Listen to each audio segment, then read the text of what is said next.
হতাশা শহরে মানুষের রোগ, এটা গ্রামের মানুষের জন্য নয়, কারণ গ্রামের মানুষ সবসময় প্রকৃতির সান্নিধ্যে থাকে। মানুষ সৃষ্টির সেরা জীব। জ্ঞান, বিজ্ঞান, বুদ্ধি, প্রভাব সব দিক থেকে মানুষই কিন্তু সেরা।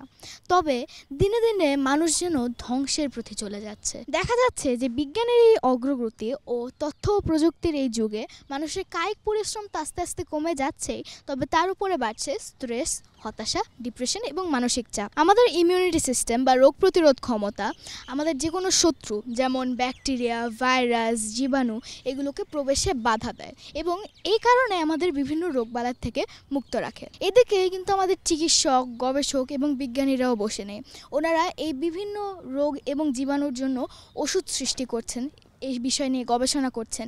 নতুন নতুন ওষুধ বানানো হচ্ছে, সেগুলোর নাম দেওয়া হচ্ছে অ্যান্টিবায়োটিক। তবে অ্যান্টিবায়োটিক কিন্তু খুব অল্প সময়ের জন্য কাজ করে।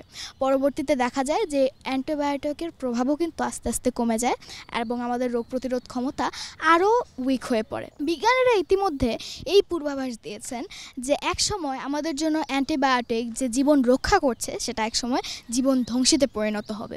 তার উপরে দেখা যাচ্ছে যে খাদ্য ভেজাল তো আছেই এবং এই খাদ্যকে আরও বর্ধনশীল করার জন্য কীটনাশক থেকে শুরু করে অনেক রকমের উপাদান দেওয়া হচ্ছে, যেটা হয়তো আমাদের মানব শরীরের জন্য ক্ষতিকর। সেই 2017 সাল থেকে আইইডিসিআর অ্যান্টিবায়োটিক রেজিস্ট্যান্সের কী অবস্থা সেটা নিয়ে গবেষণা করছেন।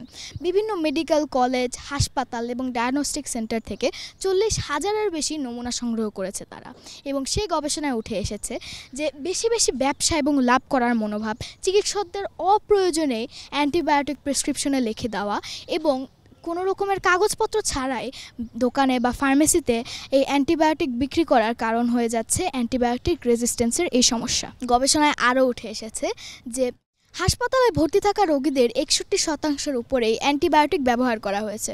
আইসিইউ রোগীদের উপর প্রায় 26% ক্ষেত্রেই অ্যান্টিবায়োটিক ব্যবহার করা হয়েছে। আর আরও উঠে এসেছে যে প্রায় 90% পর্যন্ত অ্যান্টিবায়োটিক এখন অকার্যকর হয়ে উঠেছে। মানবজাতি ধ্বংসের মুখোমুখি হওয়ার পেছনে অনেক কারণ আছে। এর মধ্যে একটা অন্যতম কারণ হচ্ছে প্রকৃতির প্রতি বিমুখিতা। অভিনেতা নওয়াজুদ্দিন সিদ্দিকী বলেছেন যে হতাশা শহরে মানুষের রোগ, এটা গ্রামের মানুষের জন্য নয়, কারণ গ্রামের মানুষ সবসময় প্রকৃতির সান্নিধ্যে থাকে। শহরে মানুষের জীবনই যেন যান্ত্রিক। প্রতিটা ধাপেই আমরা বিভিন্ন রকমের যন্ত্র ব্যবহার করছি, ডিভাইস ব্যবহার করছি। সবুজের দরকার, সেটা কম্পিউটার স্ক্রিন থেকেই দেখে নিচ্ছি। বিশুদ্ধ বাতাসের জন্য ব্যবহার করছি এয়ার পিউরিফায়ার। এজন্যই মানবজাতি এখন ধ্বংসের মুখে। বেঁচে থাকার জন্য, নিজেকে ধ্বংসের মুখ থেকে বাঁচানোর জন্য যেন এখন আমাদের কবির ভাষাই বলতে হয়, ফিরিয়ে দাও অরণ্য, লও হে নগর। সুভাষ সাফায়েত সিজদা, একটু ভাবুন, RTV, ঢাকা।